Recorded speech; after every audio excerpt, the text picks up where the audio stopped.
Sejam bem-vindos, pessoal, a mais um vídeo. Agradeço mais uma vez vocês por estarem aqui. Pessoal, assim, Cara, esse foi um dia bem chato, porque... Bem, nós já vínhamos ali repercutindo, né, a negociação do Botafogo com o Danilo. Danilo, ex-jogador do Palmeiras, que foi um grande vencedor dentro do Palmeiras, um cara que trouxe uma regularidade, uma entrega, um poder de articulação absurdo, absurdo. Tem gente que fala, eu acho o Richard Rios mais completo, melhor. Porém, jogam em posições ali diferentes. Embora os dois tenham ali a função, a atuação de volante, o Danilo ele era um cara que conduzia melhor os espaços lá pro lado esquerdo. O Richard Rios gosta de cair ali um pouco mais pelo lado direito. Então tem as suas peculiaridades cada um. Mas a questão é a seguinte, meus amigos. O Palmeiras está cada vez mais perto de vender o Richard Rios. E a gente sabe que o atleta, inclusive, como conversamos hoje na hora do almoço, ele cedeu 10% dos direitos econômicos dele para a negociação lá da Roma. Que o atleta quer se transferir para Roma, então ele está subindo a porcentagem de ganho para o Palmeiras flexibilizar. Obviamente que, pensando no cenário de que a gente fica com o Richard Rios, eu não vejo realmente que seja um ônus tão grande ficar sem, por exemplo, um atleta como o Danilo, que retorna ao futebol brasileiro agora por um time que está sempre ali rivalizando com a gente, desde que a gente continue com o Richard Rios. Partindo do princípio que a gente não continua com o Richard Rios, e eu acho que não vai continuar, o Palmeiras vai tentar forçar a barra, o Palmeiras vai tentar segurar o atleta. O que eu acho que também não é uma estratégia necessariamente inteligente. Pode ter ali algum revés de performance, pode sofrer alguma depreciação. Então talvez seria mais fácil liberar o jogador pelos 25 milhões de euros e investir em um atleta. Aí que entra e mora o problema.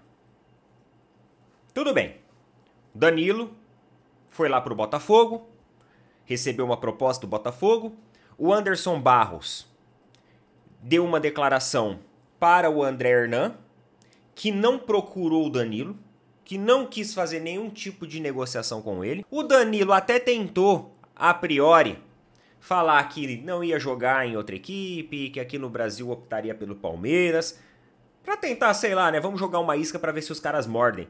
Afinal, ele sabe do processo ali de quase venda ou muito próximo de venda do Richard Rios. E claro que tendo a atuação de sucesso que ele teve no Palmeiras, em algum momento, em algum dado momento, acreditou que isso poderia acontecer. Só que o Palmeiras não procurou. Nas redes sociais, os torcedores do Palmeiras, eles se dividiram.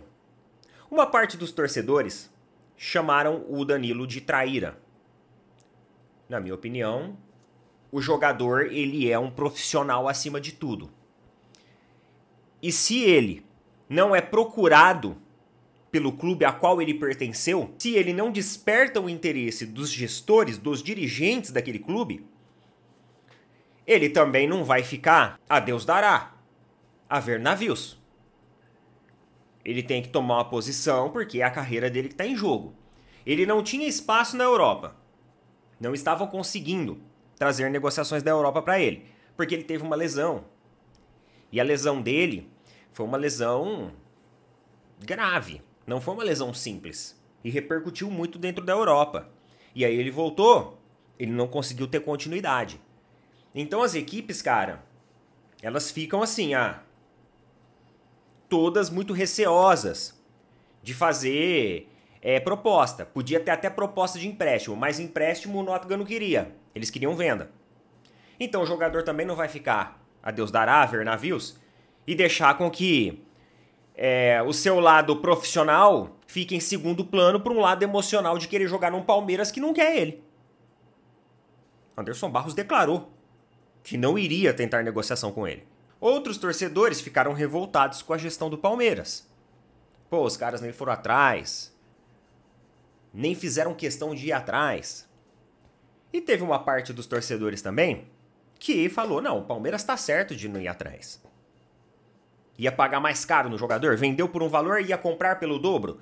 Só que há 2 temporadas atrás o Palmeiras fez essa movimentação lá com o Arthur. O Palmeiras vendeu o jogador, depois comprou por um valor maior. Isso não impediu o Palmeiras de repatriar o atleta. Isso também não justifica. Eu não vejo isso como uma justificativa válida. Até porque a gente viu a inflação que tomou o futebol nas últimas temporadas. Jogadores que há 3, 4 anos atrás valiam, sei lá, 12, 13 milhões, hoje valem 20. Então a gente teve toda essa repercussão monetária também que aconteceu paralelamente a isso. E o Danilo não é um jogador, é mais velho do que aquela época, que foi negociado, claro, mas também não é aquele jogador super velho, é um jogador ainda que consegue tranquilamente desempenhar uma boa função esportiva. Agora, existe um lado do torcedor do Palmeiras, e esse lado do torcedor é o lado qual eu me incluo também. O que me preocupa não é exatamente a saída do Richard Rios. Mas o que me preocupa é qual atleta será comprado para compensar a saída do Richard Rios. É isso que me preocupa. Eu acho que esse é o maior ponto de preocupação que eu tenho. Porque eu vi algumas reportagens aí e eles falam que o Palmeiras vai colocar no máximo 14 milhões de euros na contratação de um jogador substituto do Rios. Quem será esse jogador? Porque o Palmeiras gastou 90 milhões em um Ctrl-C, Ctrl-V chamado Ramon Sosa. Que, na minha opinião, não precisaria ter vindo. Às vezes, até na base, a gente tem algum jogador ali que poderia compensar aquilo. E aí, esse dinheiro poderia unir com esses outros 14 milhões de euros e, às vezes, trazer um jogador mais renomado. Um jogador que chegue para vestir e protagonizar. Eu duvido, meus amigos, que no mercado que a gente tem hoje, existe algum jogador por 14 milhões de euros que chegue para pesar a camisa e assim, deixa que agora quem manda sou eu.